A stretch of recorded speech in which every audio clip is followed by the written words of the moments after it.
నేను పడాల రోహిత్ గౌడ్, నూతనంగా ఎన్నికైన డొన్కల్ సర్పంచ్ని, ఇందులోయి మండల్, నిజామాబాద్ డిస్టిక్.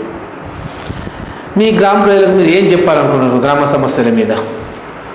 ముందుగా నన్ను గెలిపించిన గ్రామ ప్రజలకి నమస్కారం. అలాగే అన్న ఒక్కటని కాదు, చాలా సమస్యలు ఉన్నాయి మా ఊళ్ళో. డ్రైనేజీ కావచ్చు, సీసీ రోడ్లే కావచ్చు, ముఖ్యంగా రవాణా అన్న.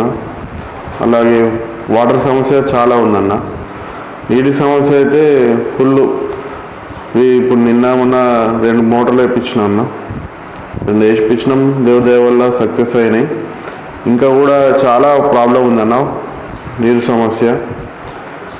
అలాగే హాస్పిటల్ కూడా దగ్గరలో మాకు లేదన్న, ఇటు చాలా దూరంగా ఉంటాం టౌన్కి, మా విలేజ్కి. మీకు మీ తండవాసులకు బస్ స్టాండ్ విషయంలో మీరు ఏం చెప్పుదాం అనుకుంటున్నారు? నేను గెలిచే ముందు వాళ్ళకి చెప్పిన అన్న, అక్కడ బస్ స్టాపు నా సొంత నిధులతోటే చిన్నగా వాళ్ళకి ఎండకి కానీ వర్షానికి కానీ ఇబ్బంది కాకుండా చేద్దామని. మీ గ్రామంలో విద్యా వ్యవస్థ ఎట్లా ఉంది పిల్లలకు? అంతా ఎవరు కూడా ఆసక్తిగా లేరన్న. ఇకపై నుంచి ఆ ప్రైవేట్ సంస్థ నుంచి కాకుండా ఈ గవర్నమెంట్ స్కూళ్ళకి వస్తే ఎలా ఉండాలి ఏందనేది సపరేట్ ఒక కమిటీ ఏర్పాటు చేసి వాళ్ళకి రెగ్యులర్గా మీటింగ్స్ పెట్టుకొని దాని మీద అవేర్నెస్ ప్రోగ్రామ్స్ చేద్దాం అనుకుంటున్నాను. అలాగే అందరికీ ఆసక్తిగా చదువుకున్న వాళ్ళు ఒక లైబ్రరీ కూడా ప్రొవైడ్ చేద్దాం అనుకుంటున్నాను.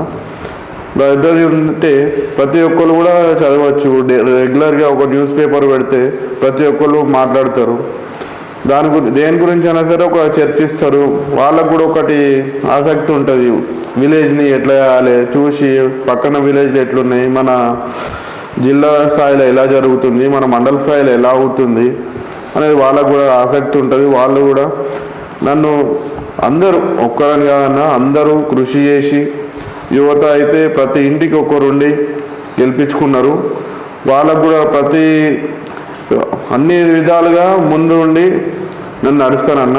వాళ్ళకి ఏ సమస్య ఉన్నా నేను ఉంటాను. అలాగే పింఛన్లు కొంతమందికి రాలేవన్నా, బీడీల పింఛన్లు కానీ, వృద్ధ పింఛన్లు కానీ, వికలాంగులకు కానీ పింఛన్లు కూడా లేవు. వాళ్ళకు కూడా వచ్చే ప్రయత్నం నేను చేస్తానన్న. ఇంకా సీసీ రోడ్లు కూడా మా ఎమ్మెల్యే గారు సహకరించి మన 15 లక్షలే ఇచ్చిండ్రు. నేను గెలవక ముందు కూడా కొట్లాడేటప్పుడు 15 లక్షలే ఇచ్చారు.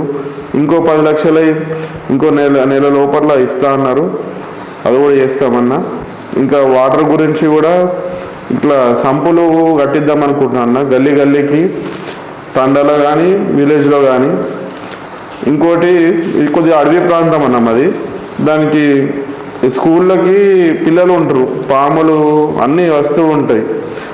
దానికి కాంపౌండ్ వాళ్ళు కానీ, కాంపౌండ్ వాళ్ళు 2 స్కూళ్ళకి కాంపౌండ్ వాళ్ళు, అది బాత్రూమ్లు కూడా లేవన్న స్కూల్కి. ఆ బాత్రూమ్లు ఇంకా స్కూల్కి విద్యకి ఏదైనా సరే ముందుండి నేను ఉంటాను. మీ గ్రామంలో ఇందిరమ్మ ఇండ్లు ఇంతవరకు ఎన్ని వచ్చినాయి, ఇప్పుడు ఎన్ని పూర్తయినాయి? ఆల్రెడీ 15 వచ్చినాయి అన్న. 13 మంది కట్టుకున్నారు. అందరు నిరుపేదలే. వాళ్ళు చాలా సంతోషంగా ఉన్నారు. మా ఎమ్మెల్యే గారు అన్నిటికి కూడా ఎంకరేజ్ చేస్తూ ఉంటారు. అలాగే ఇంకో 30 వరకు కూడా తేనికి రెడీ ఉన్నాము. మా ఎమ్మెల్యే సార్ కూడా ఇస్తారు. అలాగే రోడ్ అయితే కొన్ని ఏళ్ళ నుంచి చూస్తున్నాము. మేము కూడా ఇంకా స్టార్ట్ చేస్తాం. సార్తో మా పాలక వర్గం అందరం కలిసి పోయి కొట్లాడి ఎలాగైనా ఇచ్చే ప్రయత్నం చేస్తామన్నా. సార్ ముందుండి గ్రామ ప్రజలు అందరూ అంతే మా పాలక వర్గంతో అందరం కూర్చొని మాట్లాడి సార్ దగ్గరికి పోయి కొట్లాడైనా సరే పోపించుకునే బాధ్యత నాదన్న. మీ ఎమ్మెల్యే గారికి మీకు ఎలాంటి సంబంధాలు ఉన్నాయి? ఎమ్మెల్యే గారికి గెలవక ముందు అప్పటి నుంచి ఆయన గెలుపులో ముందుండి అన్ని రకాలుగా మేము చేసినామన్నా. వాళ్ళు కూడా మా గ్రామ అభివృద్ధికి తోడుంటారని నేను అనుకుంటున్నాను. మరి చివరగా మీ గ్రామ ప్రజలకు మిమ్మల్ని గెలిపించిన యూత్కి గారి మీరు ఏం చెప్పదలుచుకుంటున్నారు?